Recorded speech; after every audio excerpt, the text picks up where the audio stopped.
আজকে একটা শ্রাদ্ধ বাড়িতে নেমন্তন্ন খেতে যাচ্ছি। অনেক দূর, মানে গাড়িতেই প্রায় 3.5 ঘন্টা লেগে যাবে। মানে এতটাই দূর। যাচ্ছি তো যাচ্ছি, রাস্তা যেন আর শেষই হচ্ছে না। কিন্তু আজকে ওয়েদারটা খুবই ভালো ছিল। আগে গাড়ি করে যেতে খুবই অসুবিধা হতো, কারণ রাস্তাটা এত বাজে থাকতো যে কি বলবো। মনেই হতো না যে গাড়ি করে কোথাও যাই। কিন্তু এখন দেখো এত সুন্দর রাস্তা হয়ে গেছে, আর গাড়ি এত জোরে চলে, মানে কি বলবো। আর এই দেখো তো, আমার ফ্রেন্ড আর আমি দুজনাই শাড়ি পরেছি। যেহেতু একটা শ্রাদ্ধ বাড়িতে যাব, সেখানে শাড়ি না পরলে তো একদমই ভালো দেখায় না। আজকে মনে হয় সারাদিনটাই গাড়িতেই চলে যাবে, কারণ পথ যেন আর শেষই হচ্ছে না। আর এখানে মাঝখানে কৃষ্ণনগরে দাঁড়িয়েছিলাম। আর এই দেখো, এখানে কিন্তু দারুণ সরপুরিয়া পাওয়া যায়।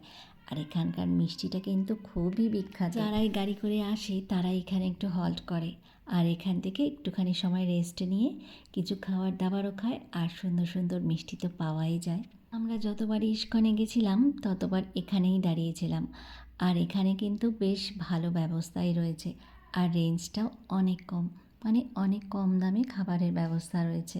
এদেরকে তো বলাই হয়নি আমি যাচ্ছি কোথায়। আমরা যাচ্ছি হচ্ছে তেহট্ট। কিন্তু তেহট্ট থেকেও মানে 10 কিলোমিটার দূরে, মানে এতটাই দূরে। সময় দেখছিলাম, দেখো এগুলো হচ্ছে সরকারি স্কুল মেয়েদের সাইকেল গিফট করবে। আর ভ্যানে ভ্যানে করে এই সাইকেলগুলোই যাচ্ছিল। আমরা সেগুলোই দেখতে দেখতে যাচ্ছিলাম। আর দেখো এখানে কত সুন্দর সুন্দর ধান ক্ষেত, গ্রামের বাগানের দৃশ্যগুলো দেখতে কিন্তু আমার খুবই ভালো লাগে। আর এই গল্প করতে করতে দেখো আমরা চলে এসেছি, বলতে পারো গ্রামের একদমই শেষ মাথায় ওদের বাড়ি। আর বাড়িটার চারদিকে কিন্তু বেশ মাঠ ছিল, ধান ক্ষেত। আমার তো দেখতে বেশ ভালোই লাগছিল। আর অনেক ঠান্ডা ছিল ঘরগুলো। যেহেতু অনেকটা পথে এসেছি, তাই জন্য গিয়ে একটু ফ্রেশ হয়ে নিয়েছি। আর দেখো ওদের কত বড় মন্দির, আর কত সুন্দরভাবে সাজিয়েছে। আর ওপরটা কিন্তু বেশ অনেকটাই বড়। গ্রামের বাড়ি হলে হবে কি, কিন্তু বাড়িগুলো খুবই সুন্দর সুন্দর। সব জায়গায় সব রকমের ব্যবস্থা রয়েছে। আর এইদিকে দেখো রিশু আর আরশি মিলে গিয়েই খেলতে শুরু করে দিয়েছে। আমি একটু ঘুরে ঘুরে এদিক ওদিক দেখছিলাম কত সুন্দর সুন্দর বাগান। আর ওরা ওপরে ছাদের মধ্যেও বেশ সুন্দর সুন্দর গাছ লাগিয়েছে। চলো একটু দেখে আসি ছাদের মধ্যে কীরকম গাছ লাগিয়েছে। আর অনেকটা বেশ ওপেন প্লেস আছে, মানে এত সুন্দর হাওয়া দিচ্ছিল। তো মনে হয় নিচে এসি না লাগালেও থাকা যাবে, এতটাই ঠান্ডা।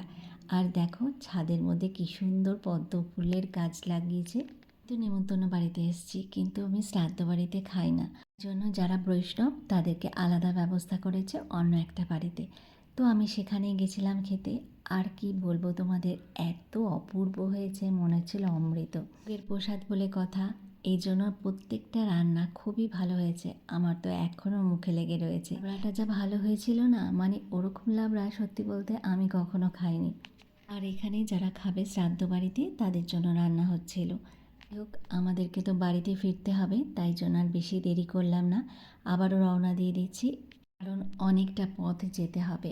আর যেতে তো বেশ খানিকটা সময় লাগবে। কথা বলতে এতক্ষণ বসে বসে খুবই টায়ার্ড হয়ে গেছিলাম, এই জন্য গাড়িতে একটু ঘুমিয়ে নিলাম। আর যেতেও কিন্তু অনেকটা সময় লেগে গেছিলো। আর আমার ব্লগগুলো তোমাদের কীরকম লাগে অবশ্যই কমেন্ট করে জানিও।